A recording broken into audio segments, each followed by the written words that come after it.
Assalamu alaikum. Today we will start the exercise of chapter 4. MCQ number 1. You push a heavy crate down a ramp at a constant velocity. Only force is acting on the crate. Which force does the greatest magnitude of the work on the crate? देखें जी, इसमें option number 4 options हैं. इसका option जो है B number इसका ठीक है. सो B is the answer. अच्छा जी, अब number 3. Escape velocity on the surface of the earth is 11.2 km per second. If the mass of the earth increases twice its value and the radius of the earth becomes half, the escape velocity is. Number 2 देखें जी, यहाँ पे given जो है ना, पहले हमने escape velocity find करना है. escape velocity जो होती है वो क्या होता है, अंडर रूट 2gme/re. हमें पता है कि ये जो escape velocity है उसकी वैल्यू ये है. अब यहाँ पे जो गिवन है वो ये है कि if the mass has increase twice. अब यहाँ पे जो एम देश है, हमें यहाँ पे वी देश का फाइंड करना है. सपोज आपकी जो है न्यू मास आपका देश है और आर ई आपका देश है. यहाँ पे जो गिवन है वो मास जो है वो ट्वाइस इंक्रीज हो चुका है. It is twice of this one, so it is equal to 2me.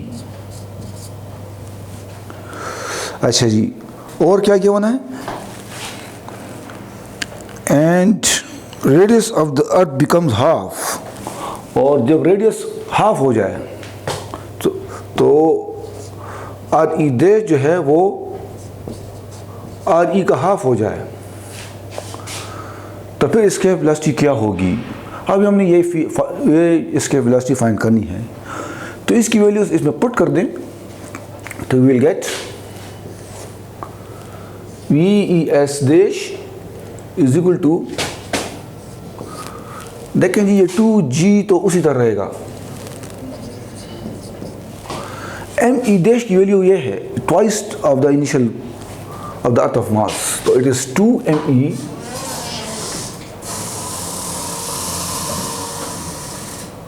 और रेडियस जो है वो हाफ है, तो यहाँ पे हम इसकी वैल्यू हाफ डाल देंगे, तो आर ई हाफ. अब ये जो वैल्यू है 2 ये ऊपर शिफ्ट हो जाएगी, so we get Vs dash is equal to 2me और ये 2 ऊपर शिफ्ट हो जाएगा तो यहाँ पे 2 आ जाएगा डिवाइड बाय re. ये re अपनी जगह पे रहेगा. अब ये 2 मल्टीप्लाई बाय 2 ये 4 हो जाएगा.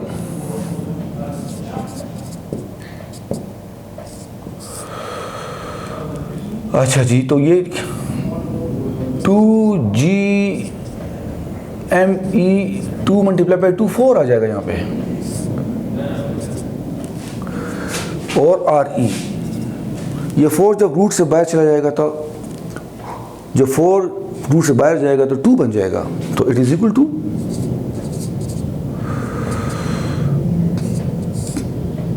2gme/re.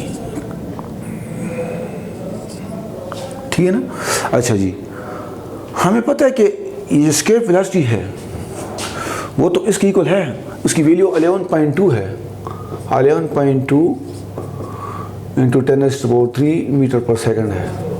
ठीक है, तो अब यहाँ पे इसकी जगह हम ये लिख सकते हैं 11.2. So escape velocity is equal to 2 multiply by 11.2 into 10⁻³ metre पर सेकेंड. सो ये 20 मल्टीप्लाई करें तो 22.4, तो 22.4 इंटू 10⁻³ मीटर पर सेकेंड, ये उसका आंसर है. अब ये ऑप्शन देखते हैं, ये उसका आंसर है. अब देखते हैं कि कौन सा ऑप्शन यहाँ पे है. तो ये आपका जो है, अच्छा जी, इस 10⁻³ को हम मीटर पर सेकेंड, इसको हम किलोमीटर में अगर चेंज करना चाहते हैं तो किलोमीटर में चेंज करते हैं, बिकॉज ऑप्शन में आपके साथ किलोमीटर में है। तो इसको चेंज करना है 10⁻³ वो 11.2 into, sorry this one, answer ये है, ये 22.4, ये 10⁻² जो है 3, ये आपका किलोमीटर बन जाता है पर second. So option number this one is the correct answer, this is the correct answer. So this option number B, again यहाँ पे ऑप्शन नंबर बी उसका आंसर है। आप नेक्स्ट देखते हैं,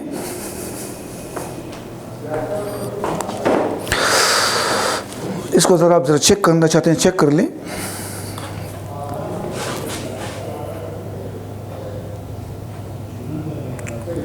आप अच्छी तरह देख लें।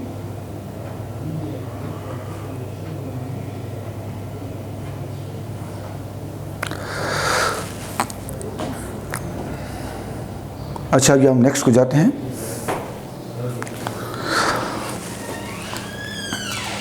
Number 4, an example of conservative force of example of non conservative force।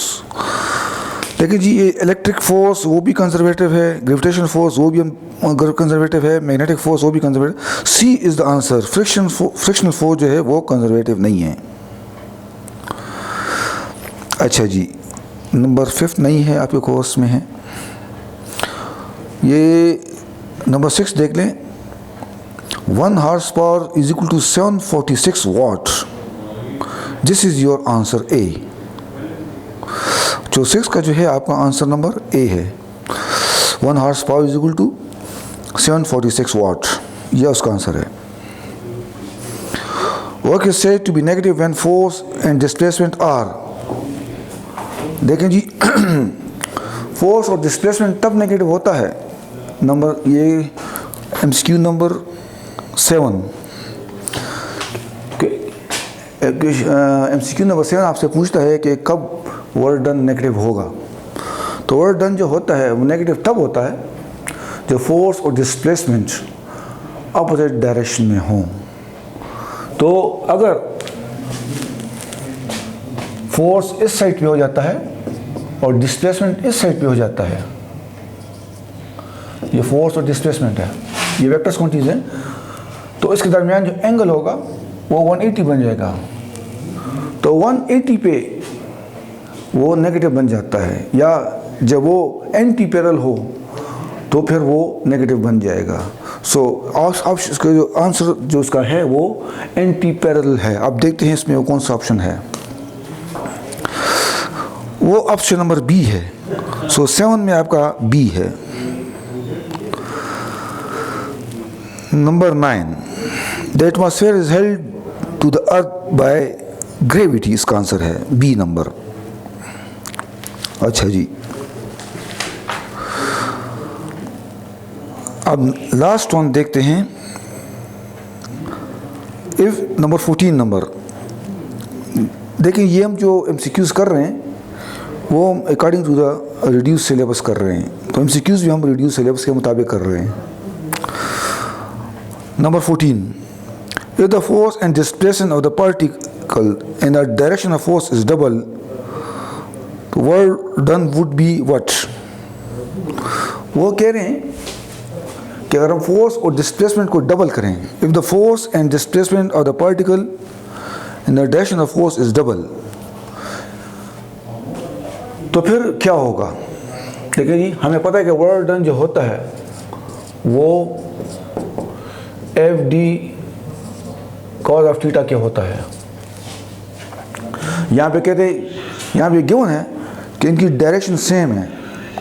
जब डायरेक्शन सेम होगा तो थीटा 0 होगा, तो यहाँ पे जब 0 होगा तो हम यहाँ पे ये पुट करेंगे एफ डी कॉज ऑफ 0, और cos of 0 is equal to 1 होता है, तो work is equal to F D cos of 0 is equal to 1। So work can be written as FD। वो कह रहे हैं कि अगर फोर्स और डिस्प्लेसमेंट डबल हो जाएं तो व्हाट, अब यहाँ पे ये जो फोर्स होगा वो डबल हो गया, 2F हो गया है, और डिस्प्लेसमेंट भी डबल है, तो वो 2D हो जाएगा। तो वर्क क्या हो जाएगा, 4FD। तो वर्क जो है वो 4 टाइम इंक्रीज हो चुका है। Answer is your 4 times, option number B. अब हम जाते हैं शॉर्ट क्वेश्चंस की तरफ। Number 1, a bucket is taken to the bottom of the well. Does the bucket possess any potential energy? वो कहते हैं कि किसी बकेट को अगर आप वेल में डाल, उसका पानी पे रख दें, इस वेल में पानी, बकेट को आप पानी पे ले जाएं, आप देखें जी जब पानी पे वो चला जाएगा, अगर ये वेल है, सपोज ये आपका वेल है, चलो इसको मैं साफ कर लेता हूँ ज़रा, फिर बात करते हैं।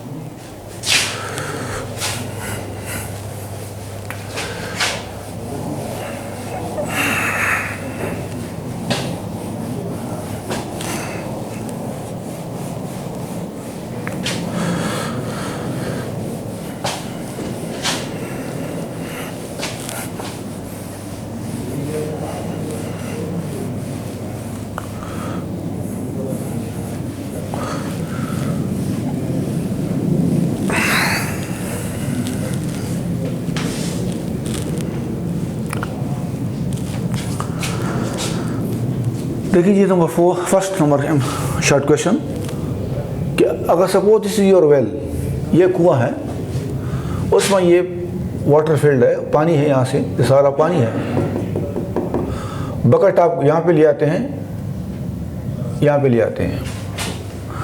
अब जब वो यहाँ पे पानी को पुश, उसका वेट पानी की तरफ, इसका वेट डाउनवर्ड है, तो वो नीचे आएगा, और जो वाटर जो अपवर्ड थ्रस्ट है उसको अपवर्ड पुश करेगी, तो उसको अपवर्ड थ्रस्ट उसको इस डायरेक्शन में मिलेगा। तो देखिए जी यहाँ पे ये वर्क डन अगेंस्ट, यहाँ पे ये जो है ना वर्क डन हो रहा है अगेंस्ट द अपवर्ड थ्रस्ट। तो यहाँ पे जब work done against the upward thrust हो जाता है, तो ये वर्क डन उसमें स्टोर हो जाता है the form of energy which is known as potential energy. So yes is the answer, because in this case यहाँ पे आपके साथ potential energy due to the upward thrust यहाँ पे आपके साथ मिल जाती है। Number 2, when an arrow is shot from its bow, its kinetic energy from does it get the when an arrow is shot from its bow, it has kinetic energy. From where does it get the kinetic energy? वो कहते हैं अगर किसी बो को, arrow को हम इस तरह बो में स्ट्रेस करें, तो वो जब आप उसको रिलीज़ करेंगे तो वो सीधा जाएगा काइनेटिक एनर्जी के साथ। अब वो कहते हैं कि उसके साथ काइनेटिक एनर्जी कहाँ से आई। तो देखिए जी यहाँ पे कोई आप रबर डाल दें बो में या कोई स्प्रिंग डालें, जो भी है, आप उसको स्ट्रेस करेंगे तो उसमें इलास्टिक स्टोरिंग फोर्स होता है। आप उस इलास्टिक स्टोरिंग फोर्स के अगेंस्ट वर्क करते हैं, जो उसमें स्टोर हो जाता है फॉर्म ऑफ एनर्जी। जब उसको आप रिलीज़ करते हैं तो वही इलास्टिक पोटेंशियल एनर्जी कन्वर्ट हो जाती है आपकी काइनेटिक एनर्जी में, kinetic energy of the bow of the arrow.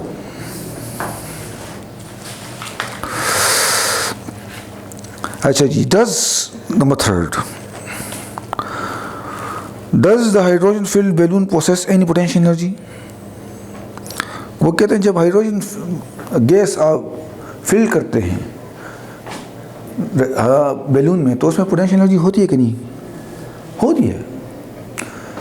इसमें 2 टाइप की पोटेंशियल एनर्जीज हैं। नंबर 1, देखिए जी आप जब बैलून को फिल करते हैं तो आप अपने एयर को अंदर की तरफ पुश करते हैं, और जो उसके बैलून्स की जो वॉल्स हैं वो तो रबड़ के बने हुए हैं, तो जब आप उसको एक्सपेंड करते हैं, आप एक फोर्स देते हैं, आप वर्क डन करते हैं against the elastic storing force of the rubber of the balloon, तो वो वर्क डन उसमें स्टोर हो जाता है फॉर्म ऑफ एनर्जी।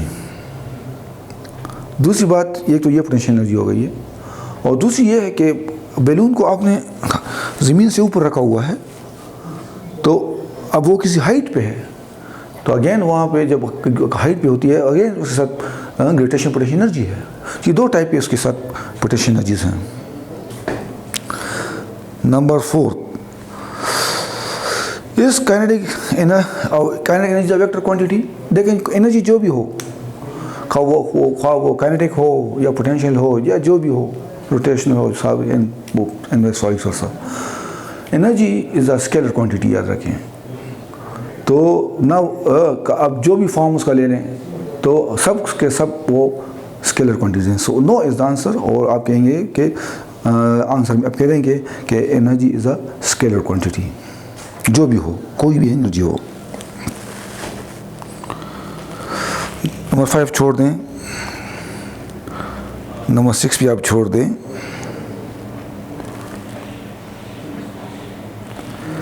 अच्छा जी, ये 7 देखते हैं मैच है। A meteor when enters into the earth atmosphere burns. What happened to its energy? यह भी आपके मेरे ख्याल में सिलेबस पे तो नहीं आता है, हाँ, लेकिन फिर भी चलो कुछ ना कुछ डिस्कस कर लेते हैं, खैर है, कभी कभार आ जाता है। अच्छा देखिए जी, मीटियोर क्या होता है? जब आपने उर्दू में सुना होगा दमदार सितारा, आप अक्सर रात को आसमान में देखते हैं तो एक इस तरह टेल स्टार जैसा बन जाता है और फिर वो गायब हो जाता है। अब वो क्यों? उसको हम मीटियोर कहते हैं। अच्छा, जब मीटियोर वो जब अर्थ एटमॉस्फेयर में इंटर होता है तो क्या होता है? देखेंगे यहाँ पे, सपोज ये आपका अर्थ है, ये उसके around electric field, sorry gravitation field है, और यह उसका एटमॉस्फेयर है, एयर गैसेस वगैरह जो भी है, ठीक है ना। अब कोई भी मीटियोर यहाँ से एंटर होता है, ठीक है ना, तो अर्थ उसकी अपनी तरफ अट्रैक्ट करती है, वो तो नीचे आता है तो उसकी वेलोसिटी इंक्रीज हो जाती है। लेकिन एयर फ्रिक्शन के साथ उसकी कोलिजन, एयर के साथ उसके साथ कोलिजन होती है, रेजिस्टेंस होती है। अब वो वर्डन अगेंस्ट एयर रेजिस्टेंस काम करती है। अच्छा है, अब वो एयर रेजिस्टेंस जो फ्रिक्शन होता है, वर्डन होता है, वहाँ पे हीट प्रोड्यूस होती है, और जब हीट प्रोड्यूस होती है, काफ़ी हीट प्रोड्यूस होता है, तो वो एकदम वहाँ पे जल जाता है। तो जब जल जाता है वहाँ पे लाइट इमिट होती है, आपको इस तरह यहाँ पे वो, यहाँ पे लाइट स्टार्ट होती है और यहाँ पे ख़त्म हो जाती है, तो यहाँ से यहाँ तक वो ख़त्म हो जाता है, तो यहाँ से यहाँ तक आपको लाइट मिल जाती है। तो उसकी जो काइनेटिक एनर्जी है वो यहाँ पे वो लाइट एनर्जी में कन्वर्ट हो गई है। अच्छा जी,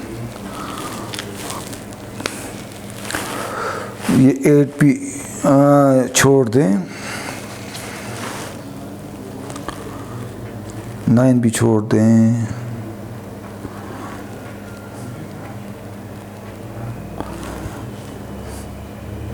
अच्छा जी, number 10, a man rowing boats upstream is at rest. What with respect to shore is doing work? वो कह रहे हैं कि कोई रिवर, कोई इस तरह फ्लो हो रही है, वहाँ पे कोई बोट है, ठीक है ना, वो अपस्ट्रीम इस तरफ वो जाने की कोशिश करती है, लेकिन वो रेस्ट पे है, वो रेस्ट पे है। तो क्या उसने कोई वर्क किया? नो वर्क, बिकॉज वो तो अपनी जगह पे खड़ा हुआ है, देयर इज नो डिस्प्लेसमेंट। वो सिर्फ वो जो फोर्स लगा रहा है तो वो अपने आप को बचा रहा है और वो इसी पॉइंट पे खड़ा हुआ है। अगर वो फोर्स ना लगाए तो वो तो फिर इस डायरेक्शन में चला जाएगा, तो वो इस डायरेक्शन में जाने की कोशिश करता है, लेकिन वो अपनी जगह पे खड़ा है तो वो कोई वर्क नहीं कर रहा है, because there is no displacement, और उसका जो सारा फोर्स जो है वो वहाँ पर इसको अपनी जगह पे रहने देता है। नंबर 11 देखते हैं, ये भी छोड़ें बस। अच्छा जी, अब हम जाते हैं आपके आते हैं numerical problems.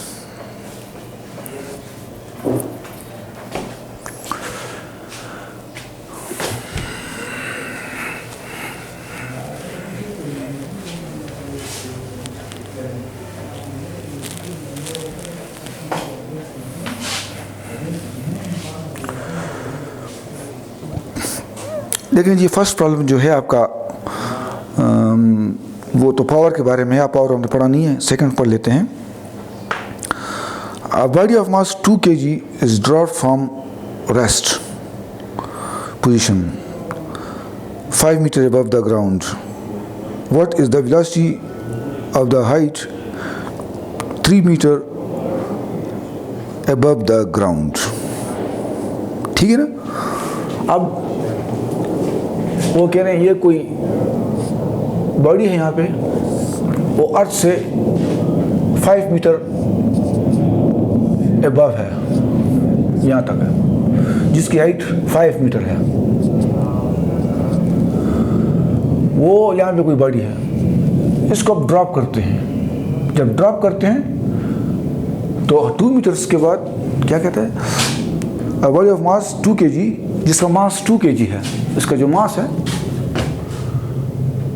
Mass of the body is 2 kg और हाइट जो है आपका 5 मीटर है। अच्छा जी, what is the velocity of the height 3 metre. 3 metre पर, यहाँ पर ये जो 3 मीटर है इज इक्वल टू 3 मीटर, तो इस पॉइंट पर उसकी वेलोसिटी कितनी होगी, ठीक है ना। तो देखिए जी, बॉडी तो एक्चुअली यहाँ से आ रहा है, ऊपर से आ रही है, बॉडी यहाँ से आ रही है। इस पॉइंट पर इसकी जो इनिशियल वेलोसिटी है वो तो रेस्ट पे है, वो 0 है। यहाँ पर इसकी जो इनिशियल वेलोसिटी है वो 0 है, यहाँ पर इसकी इनिशियल 0 है। अब वो जो नीचे आ रही है इस तरफ, तो एक्सेलरेशन जो होगा वो ड्यू टू ग्रेविटी है। एक्सेलरेशन ड्यू टू ग्रेविटी आपको पता है कि that is equal to g is equal to 9.8 metre पर सेकेंड स्क्वायर। इस पॉइंट पर उसकी फाइनल वेलोसिटी हमने फाइंड करनी है। इस पॉइंट पर हमने फाइंड करनी है, फाइनल वेलोसिटी हमने फाइंड करनी है। लेकिन यहाँ पे ये डिस्टेंस कितना है, ठीक है ना। ये जो हाइट ये तो टोटल है, अब ये आपका 3 है, यहाँ से यहाँ तक 5 है, तो ये डिस्टेंस कितना हुआ, 5 - 3। तो इसका यहाँ पे जो डिस्टेंस बन जाएगा, इस केस में हमने जो एस लेना है डिस्टेंस, वो आपका 2 मीटर है। 2 मीटर है क्या, देखिए जी, यहाँ से यहाँ तक 5 है, तो यहाँ से यहाँ तक 3 है, तो ये डिस्टेंस आपका 2 मीटर बन जाएगा। This is your 2 metre. अब हम आसानी से फाइंड कर सकते हैं उसकी जो फाइनल वेलोसिटी, वो क्या है आपकी, vf² - vi² is equal to 2as से फाइंड कर सकते हैं, ठीक है ना। इनिशियल वेलोसिटी इसकी 0 है, तो vf² is equal to 2g आपको क्या है, 9.8 है, और जो है s कितना है, वो भी आपका 2 है, ठीक है ना। तो ये आपकी बन जाती है vf² इज इक्वल टू 4 × 9.8, ठीक है ना। और या vf इज इक्वल टू √4 × 9.8। तो vf, अब मेरे साथ तो कैलकुलेटर है नहीं, इसका आंसर हम डायरेक्ट चेक कर लेते हैं। That is equal to 6.3 metre पर सेकेंड। 6.3 मीटर पर second. This is your answer of the problem number 2। अच्छा जी, नेक्स्ट प्रॉब्लम नंबर 3। अच्छा जी, a man pulling a trolley through a distance of 50 meter by applying force of 100 Newton, which makes an angle 30 degree with horizontal. Calculate the work done. ठीक है ना। अब यहाँ पे जो है हम मसद गिवन क्या है, नंबर 3, फोर्स कितना है आपका साथ,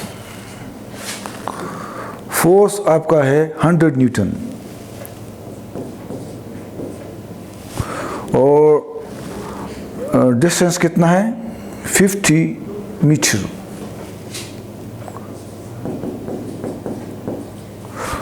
और एंगल कितना है, date is 30।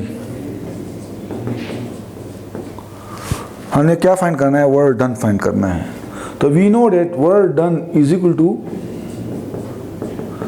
F D cos of theta. F D cos of theta है। Just putting values you will get the answer. यहाँ पे 100 पुट करें, डी कितना है 50 और कॉज ऑफ 30। अब मेरे साथ तो कैलकुलेटर है नहीं कि मैं इसका आंसर निकालूं, तो हम डायरेक्ट आंसर लिख लेंगे वर्क इज इक्वल टू कितना है आपका आंसर, डेट इज 4330 जूल्स। अच्छा जी,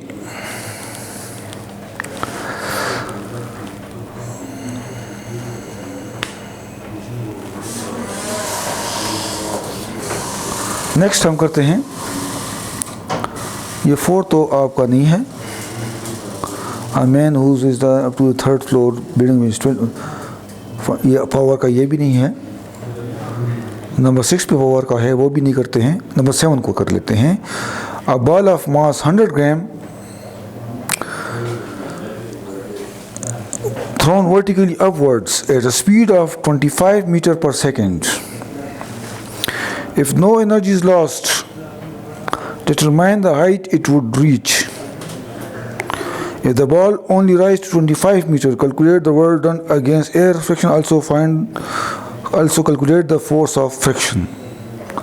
यहाँ पे हमने 3 चीज़ें फाइंड करनी है, 3 केसेस इसमें हैं। इन फर्स्ट केस जब कोई फ्रिक्शन नहीं है, दूसरे केस में फ्रिक्शन है, तीसरे केस में हमने वर्क डन फाइंड करना है अगेंस्ट द फ्रिक्शन, और फिर उसने बाद में वो फोर्स भी फाइंड करना है। पहले हम यहाँ पे ज़रा डेटा लिख लें। A ball of mass 100 grams, इसको मैं साफ कर लेता हूँ।